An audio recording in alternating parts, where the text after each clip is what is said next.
All right, happy Tuesday, Election Day. We were unable to post yesterday because yesterday morning we went over and started for jury trials. It was supposed to be Nacho Hippo, but that's the third continuance requested and received by the defense team. And now they've moved it until December, January. I think it's January. It's almost like turning around a cruise ship because we have to schedule out over a month in advance, and then like November is already full for trials, December is already full for trials, and we're given notice so that the defense will know, hey, you got 6 weeks, you got 5 weeks, you got 4 weeks, start getting it ready. And then when they wait to the last minute to come up with a continuance, it throws it off. Anyway, that got moved, and when that happens, we've got like 20 cases following it, and all of those guys just started, boom, you're next, you're next, you're next. And so many of those ended up pleading. I'm going to tell you about a few of them today. Certainly not all of them, but some of the top 2 or 3 that was up. And it kind of shows you what's going on. I've talked with you about how crime is dropping, violent crime, but even with that, you still have some of these cases. I'll tell you first that came up, is this guy. He's from Whiteville, North Carolina. His name's Jason Britt Willits. He was being housed at J. Reuben Long on a bond that he couldn't pay off or with no bond. But the underlying charges were failure to stop for a blue light, carjacking, a strong arm robbery, just all kind of shenanigans from a crazy night. Willits is 39 years old, far too old to be doing this nonsense. But when he's in jail, he can't get right there. He picks up a chair, hits a security guard, knocks her cold, and is charged with assault and battery high and aggravated nature for hitting her. So he pleads yesterday and he gets 15 years. That is non-parolable 15 years. He's going to have to serve at least 12 or 13 years before he comes up for parole. So he's got some time to rethink his life. At 39, he'll get out in his mid-50s. And hopefully will have learned a better way of getting along with people. Very good work by Senior Solicitor George DeBusk. Sounds like a very violent person, and so often with us, the city of Whiteville thanks us. It's usually not our people. It's with our area being transient, you get everybody's beefs from all over, and they come to Myrtle Beach to settle the score.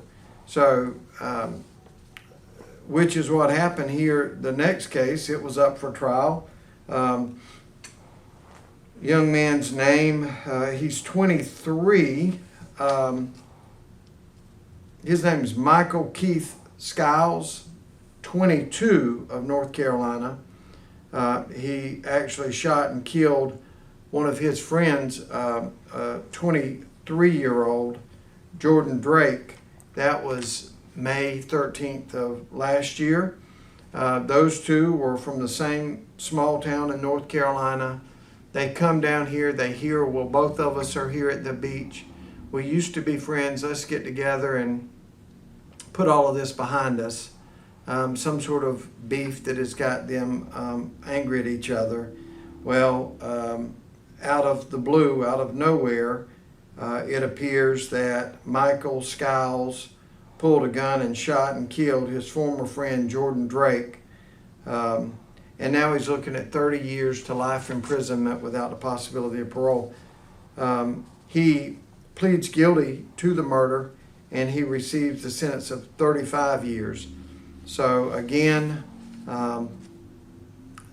non-locals, again, if Skiles gets out, he'll be in his mid-50s. He will have substituted his 20s and his 30s and his 40s and he'll be about my age when he gets out, and there's a life lost where we could never return to the family of Jordan Drake. They were here. They gave a tremendous impact statement to the judge, and one big advantage that everybody always gets if there is a guilty plea is that these people are going to be secure in knowing that, first of all, they got murder, so it's day for day. It's going to be, you can add 35 years to the date that he went into jail, and that's when he'll get out. There's no 85%, there's none of that. The next thing you can almost tell for certain is that that sentence is going to remain secure. Anytime there's a trial, the defense attorney is constantly jumping up, objection, objection, objection.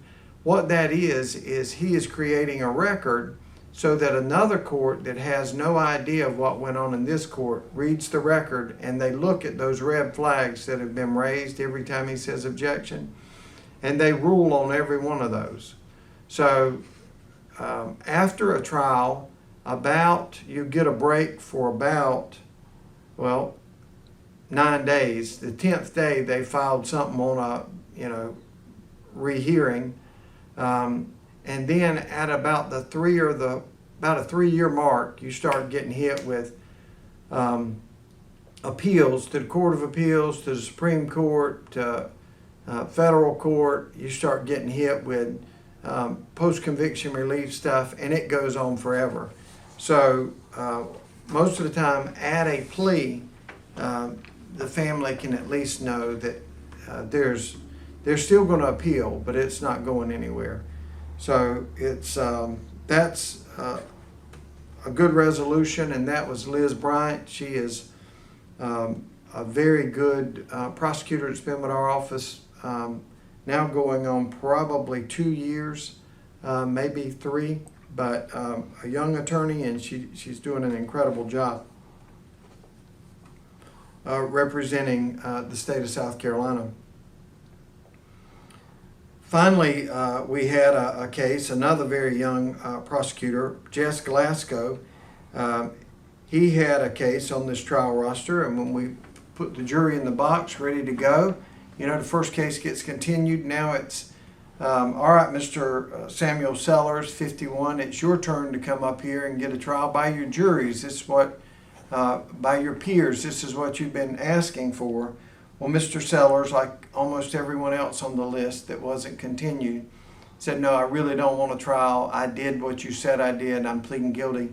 And Mr. Sellers pled to distribution of fentanyl, and it was not his first offense at it.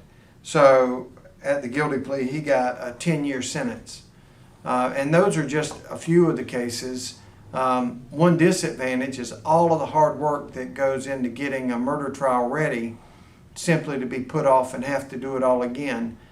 That's the disadvantage. The advantage is everybody being backed up behind that. Almost all of those, once you tell them, hey, it's your time for a trial, get up here and tell this jury your thing, they end up pleading guilty. So there's a lot more people in prison today. Out of all of those, you've got dangerous people, you've got drug sellers, and you got a common theme here is Brit just can't get right. Even in jail where you're being guarded, you don't have the self-control not to hit a guard. So you go pull 15 years and you forfeit your life, and see how that rolls in the prison system, how fighting works out for you there. So good luck to all of those involved. We'll get back together on Monday. Good luck. If you haven't, I'm not on the ballot this time. I run basically when the governor runs. So when you see a governor's election, that's when I run. But I still encourage you to get out today and vote. If you haven't already, I think in South Carolina, we had 1.5 million people to vote early voting. So I don't think there's but like 5 million people in the state. It's going to be a big turnout this year. If the regular vote matches the early voting, you know, that's going to be well over half of the people that have voted, which is a lot. Most of the time it's double-digit percentiles. Have a great week, and we'll see you back on Monday.